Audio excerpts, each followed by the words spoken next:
Good morning. Rajitha ബാലുവാണേ. തട്ടുന്തവിയിലേക്ക് എല്ലാവർക്കും സ്വാഗതം. നല്ല മഴയാണ് നമ്മുടെ സംസ്ഥാനത്ത്. ചിലയിടങ്ങളിലൊക്കെ ജാഗ്രതാ നിർദ്ദേശങ്ങളുണ്ട്. എല്ലാവരും സേഫായിട്ടിരിക്കണം. സേഫാണെന്ന് വിശ്വസിക്കണു. ഞാനിവിടെ സേഫാണ്.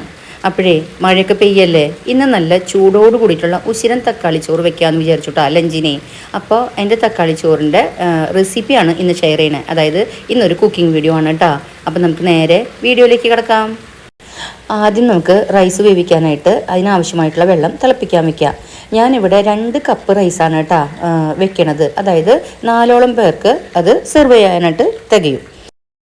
വെള്ളത്തിലേക്ക് ആവശ്യത്തിനുള്ള ഉപ്പിട്ട് കൊടുക്കുക. നമ്മുടെ റൈസിനെയും കൂടെ കണക്കാക്കിക്കൊണ്ടുള്ള ഉപ്പിട്ട് കൊടുക്കുക. നന്നായി മിക്സ് ചെയ്യുക. എന്നിട്ട് നമുക്ക് വെള്ളം തിളയ്ക്കുന്നത് വരെ പാത്രം മൂടിയിട്ട് കൊടുക്കുക. നമുക്ക് ഈ റൈസ് വെള്ള കളറിലുള്ള വണ്ണം കുറഞ്ഞ ഏത് റൈസ് വെച്ചിട്ടും ടൊമാറ്റോ റൈസ് ഉണ്ടാക്കാം കേട്ടോ. ഞാൻ ഇന്നിവിടെ എടുത്തിട്ടുള്ളത് ബസ്മതി റൈസ് എൻ്റെ കയ്യിലുള്ളത് കൊണ്ട് അതാണ് 2 കപ്പ് എടുത്തിട്ടുള്ളത്. നമുക്ക് പൊന്നി റൈസ് വെച്ചിട്ടാണ് ഇതധികം ഉണ്ടാക്കാറുള്ളത്. ഇനിയിപ്പോൾ നമ്മുടെ റേഷനരി ഉണ്ടല്ലോ വെള്ള, അത് വെച്ചിട്ടായാലും സൂപ്പർ ടേസ്റ്റ് തന്നെയാണ് കേട്ടോ. ഞാൻ ഇടയ്ക്കിടയ്ക്ക് ഉണ്ടാക്കാറുണ്ട്. അപ്പോൾ നമ്മൾ ഇതെടുത്തു നന്നായി വാഷ് ചെയ്തു. എന്നിട്ട് വെള്ളം ഒഴിച്ച് വെച്ചിരിക്കുകയാണ്. ഒരു 20 മിനിറ്റ് നേരം അതൊന്ന് സോക്കാവാനായിട്ട് വെക്കാം. അപ്പോൾ നമ്മുടെ വെള്ളം തിളച്ചിട്ടുണ്ട്. വെള്ളത്തിലേക്ക് നമ്മൾ സോക്ക് ചെയ്ത് വെച്ച അരി ചേർത്ത് കൊടുക്കുക. ഒന്ന് ഇളക്കി മിക്സ് ചെയ്തതിന് ശേഷം പാത്രം വീണ്ടും മൂടിയിട്ട് കൊടുക്കുക. ഇടയ്ക്കിടയ്ക്കായിട്ട് ചെക്ക് ചെയ്യുക. വേഗം വേവണ റൈസാണ്. അരിയൊന്ന് നന്നായി തിളച്ച് കഴിഞ്ഞാൽ മൂടി തുറന്നിട്ട് അതിലേക്ക് ഒരു അരമുറി ചെറുനാരങ്ങയുടെ നീരൊഴിച്ച് നന്നായി മിക്സ് ചെയ്തതിന് ശേഷം വീണ്ടും മൂടിയിട്ട് കൊടുക്കുക. നമ്മുടെ ടൊമാറ്റോ റൈസ് ശരിക്കും കറിയില്ലെങ്കിലും നമുക്ക് കഴിക്കാട്ടോ. നല്ല ടേസ്റ്റാണ്. പിന്നെ ഇന്ന റൈസേ പാടുള്ളൂ, ഇന്ന ഐറ്റം ചേർക്കണമെന്ന് യാതൊരു വിധ നിർബന്ധമില്ല കേട്ടോ. അതൊക്കെ നമ്മുടെ യുക്തിക്കനുസരിച്ച് നമ്മുടെ കയ്യിലുള്ള സാധനങ്ങൾക്കനുസരിച്ച് ആക്കാം. ഇത് ശരിക്കും ഒരു സൗത്ത് ഇന്ത്യൻ ട്രഡീഷണൽ ഫുഡ് പോലെ തന്നെയാണ്. പ്രത്യേകിച്ചും തമിഴന്മാരുടെയൊക്കെ നമ്മൾ പഴങ്കഞ്ഞി പറയണ പോലെ അവരുടെ മെയിൻ ഒരു ഫുഡ് ഇത് തന്നെയാണ്. തൈര് സാദം, ടൊമാറ്റോ റൈസ് എന്നൊക്കെ കേട്ടിട്ടില്ലേ, അതാണ് കേട്ടോ. നമുക്ക് ശരിക്കും ബസ്മതി റൈസൊക്കെ സോക്ക് ചെയ്ത് ഇങ്ങനെ വേവിക്കാനായിട്ട് വെച്ച് കഴിഞ്ഞാൽ ഒരു 4 മിനിറ്റൊക്കെ ആകുമ്പോഴേക്കും വെന്ത് വരും കേട്ടോ.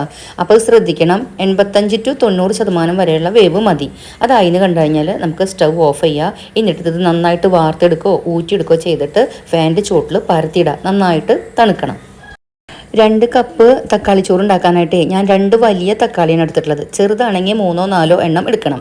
അതുപോലെ തന്നെ നമുക്കൊരു ചെറിയ കഷ്ണം ഇഞ്ചി വേണം. 4 വെളുത്തുള്ളി അല്ലി വേണം. ശരിക്കും ഒരു 2-3 പച്ചമുളക് മതി. ചെറിയ പച്ചമുളക് ആയതുകൊണ്ടാണ് ഞാൻ 5-6 എണ്ണം എടുത്തു വെച്ചിട്ടുള്ളത്. പിന്നെ അതുപോലെ നമുക്ക് മല്ലിയില വേണം. ഇത് നമുക്ക് ഇതിലേക്ക് ആവശ്യമായിട്ടുള്ള വെജിറ്റബിൾസ് ആണ് കേട്ടോ.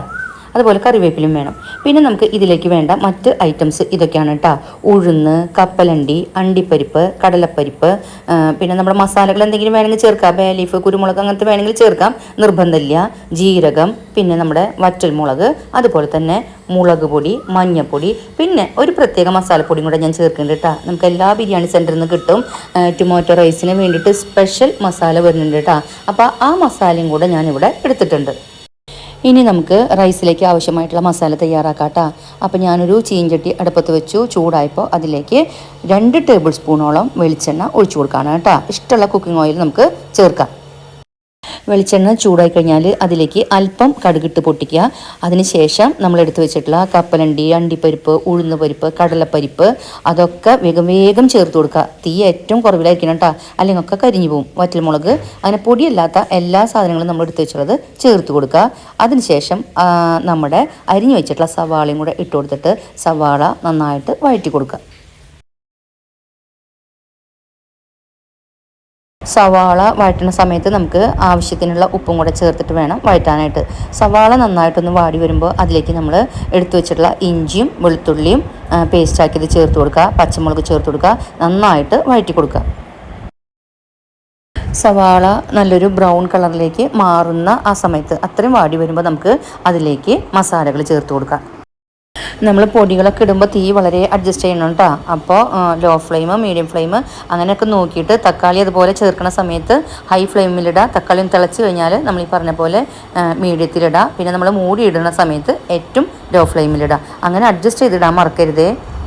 1.5 സ്പൂൺ കാശ്മീരി ചില്ലി പൗഡറും അതുപോലെ തന്നെ 1/4 സ്പൂണോളം മഞ്ഞൾപ്പൊടിയും പിന്നെ നമ്മുടെ സ്പെഷ്യൽ മസാലപ്പൊടി എന്ന് പറഞ്ഞല്ലോ ഞാൻ ടൊമാറ്റോ റൈസിൻ്റെ, അത് 2 സ്പൂണോളാണ് കേട്ടോ എടുത്തിട്ടുള്ളത്. ഇതിൻ്റെയൊക്കെ നല്ല പച്ചമണം പോണ വരെ വഴറ്റി കൊടുക്കുക. ഞാനിതിലേക്ക് ഏകദേശം ഒരു ടേബിൾ സ്പൂണോളം നെയ്യ് ഒഴിക്കാൻ ഉദ്ദേശിച്ചിട്ടുണ്ട്. അതുകൊണ്ടാണ് ഇപ്പം അല്പം വെളിച്ചെണ്ണ കുറവ് തോന്നുന്നത് കേട്ടോ. നിങ്ങൾ നെയ്യ് ഒഴിക്കണില്ല, വെളിച്ചെണ്ണ തന്നെയാണ് യൂസ് ചെയ്യണമെങ്കിൽ വെളിച്ചെണ്ണ കുറവെന്ന് തോന്നുന്ന സമയത്ത് ഇത് വാട്ടിയെടുക്കുന്ന സമയത്ത് ഒന്ന് ആവശ്യത്തിനുള്ള ചേർത്തോളൂ കേട്ടോ. അപ്പം നമ്മുടെ മസാലയൊക്കെ നന്നായിട്ട് മൂത്ത് വന്നിട്ടുണ്ട്. ഈ സമയത്ത് നമ്മൾ ഇതിലേക്ക് കുനുകുന അരിഞ്ഞിട്ടുള്ള തക്കാളി ചേർത്ത് കൊടുക്കുക. തക്കാളി നന്നായിട്ടൊന്ന് മിക്സ് ചെയ്യുക. അതിൽ ഉപ്പൊന്നും ചെക്ക് ചെയ്യുക. ഉപ്പ് കുറവാണെങ്കിൽ ഉപ്പും കൂടെ ചേർത്ത് നന്നായി മിക്സ് ചെയ്തതിന് ശേഷം ഒന്ന് തിളയ്ക്കണം വരെ ഹൈ ഫ്ലെയിമിലിട്ടിട്ട് മൂടിയിട്ട് കൊടുക്കുക. 2 മിനിറ്റ് കഴിയുമ്പോൾ നമുക്ക് തീ കുറച്ചിട്ട് കൊടുക്കുക, ഫ്ലെയിം കുറച്ചിട്ട് കൊടുക്കുക. എന്നിട്ട് മൂടി തുറക്കുക, നന്നായിട്ട് ഇളക്കി മിക്സ് ചെയ്യുക. നമുക്കിതുപോലെ അടച്ചും തുറന്നായിട്ട് തക്കാളി വേവിക്കണ വരെ ഈ പ്രോസസ്സ് തുടരാട്ടോ. തക്കാളി വെന്ത് ഉടഞ്ഞു വരുമ്പോൾ നമ്മളുടെ എന്താ പറയുക, വെളിച്ചെണ്ണമയം പുറത്തേക്ക് വരും കേട്ടോ, എണ്ണമയം പുറത്തേക്ക് വരും. അതുവരേക്കും തക്കാളി നമുക്ക് വേവിച്ചെടുക്കാം. ഇനി നമുക്ക് ഇതിലേക്ക് അല്പം കായം പൗഡർ ചേർത്ത് കൊടുക്കുക. അതുപോലെ തന്നെ ഒരു ടേബിൾ സ്പൂണോളം നെയ്യും കൂടെ ചേർത്തിട്ട് ഈ മസാല നന്നായിട്ടൊന്ന് മിക്സ് ചെയ്യുക. കായവും അതുപോലെ തന്നെ നെയ്യൊക്കെ വരുമ്പോൾ ഒരു പ്രത്യേക സ്മെല്ലാണ് കേട്ടോ. ചിലപ്പോൾ നമ്മൾ വിചാരിക്കും നമ്മൾ തമിഴ്നാട്ടിലൊക്കെ എത്തിയെന്ന് വിചാരിക്കും കേട്ടോ. അതുപോലത്തെ ഒരു സ്മെല്ലാണ് നമ്മുടെ ഈ മസാലയ്ക്ക്. അപ്പോൾ നമ്മുടെ മസാല ഇതാ തയ്യാറായിട്ടുണ്ട് കേട്ടോ. സൂപ്പർ ടേസ്റ്റാണ്, ഉപ്പും പുളിയൊക്കെ പാകമാണ് കേട്ടോ. ഇനി നമുക്ക് ഇതിലേക്ക് ചോപ്പ് ചെയ്ത് വെച്ചിട്ടുള്ള മല്ലിയില ഇട്ട് കൊടുക്കുക. അതുപോലെ തന്നെ നമ്മൾ അവിടെ വാർത്ത് ആറാൻ വെച്ചിട്ടുള്ള ചോറും കൂടെ ഇതിലേക്ക് ഇട്ട് കൊടുത്തിട്ട് നന്നായിട്ട് കുത്തി അമർത്താതെ ഇളക്കി മിക്സ് ചെയ്യുക കേട്ടോ. കുടഞ്ഞ് എടുക്കുക. വിട്ട് നിൽക്കണം, റൈസ് വിട്ട് നിൽക്കണം. ചോറും മസാലയും മിക്സ് ചെയ്യുന്ന സമയത്ത് നമുക്ക് ലോ ഫ്ലെയിമിലിടാം. എല്ലായിടത്തേക്കും മസാല ആയിന്ന് കാണുമ്പോൾ പിന്നെ നമ്മൾ ഹൈ ഫ്ലെയിമിലിട്ടിട്ട് അല്പം നേരം കൂടെ ഇങ്ങനെ കുടഞ്ഞെടുത്ത് ഫ്ലെയിം ഓഫ് ചെയ്യാം. ഇത് ശരിക്കും കുട്ടികൾക്ക് പോലും ഈ ഒരു റെസിപ്പി ചെയ്യാം കേട്ടോ. ഇതിന് വേറെ കറികളൊന്നും വേണമെന്നില്ല. നമുക്ക് ഇനിയിപ്പോൾ സ്കൂളൊക്കെ തുറക്കുമ്പോൾ വേണമെങ്കിൽ കുട്ടികൾക്ക് ലഞ്ച് ബോക്സിൽ ഇത് കൊടുത്തയക്കും ചെയ്യാം. കുറച്ച് വറവായാലും വേറെ സെപ്പറേറ്റ് കൊടുത്തു വിട്ടാൽ മതി. ഇതിന് വറവൊക്കെയാണ് രസം കറികളെക്കാളും കൂടുതൽ കൊണ്ടാട്ടങ്ങൾ. കാണാനും നല്ല ഭംഗിയാണ് കേട്ടോ. അതുപോലെ തന്നെ ഉണ്ടാക്കാനും സിമ്പിളാണ്, അധികം ടൈമും നമുക്ക് വരുന്നില്ല. അപ്പോൾ അതാ വളരെ ടേസ്റ്റി ആയിട്ടുള്ളതും ഹെൽത്തിയസ്റ്റ് ആയിട്ടുള്ളതായ നമ്മളുടെ തക്കാളി ചോറ് അല്ലെങ്കിൽ ടൊമാറ്റോ റൈസ് ഇവിടെ തയ്യാറായിട്ടുണ്ട് കേട്ടോ. സിമ്പിളല്ലേ, വെരി വെരി സിമ്പിൾ. ഞാൻ നേരത്തെ പറഞ്ഞ പോലെ കുട്ടികൾക്കായാലും ഉണ്ടാക്കാം കേട്ടോ. നല്ല സ്മെല്ലാണ് കേട്ടോ. ബാലുവിന് നല്ല ഇഷ്ടമായിട്ടാണ് എൻ്റെ ടൊമാറ്റോ റൈസ്. കൂടെ നല്ല ചൂടുള്ള രസമല്ലേ. അപ്പോൾ ഇന്നത്തെ ലഞ്ച് കുശാലായിരുന്നു. അപ്പോഴേ എൻ്റെ ഇന്നത്തെ റെസിപ്പി ഇഷ്ടമായി തന്നെയാണ് കേട്ടോ ഞാൻ വിശ്വസിക്കുന്നത്. എങ്കിലേ ലൈക്ക് ചെയ്യാനും ഷെയർ ചെയ്യാനും കമൻറ്റ് ചെയ്യാനും ഒന്നും മറന്നു പോകരുത്. ചാനൽ സബ്സ്ക്രൈബ് ചെയ്യാൻ ഒട്ടും മറക്കണ്ട. അടുത്ത വീഡിയോയിൽ കാണുമ്പോഴേക്കും ചിൽഡ്രൻ ടേക്ക് കെയർ. ബൈ.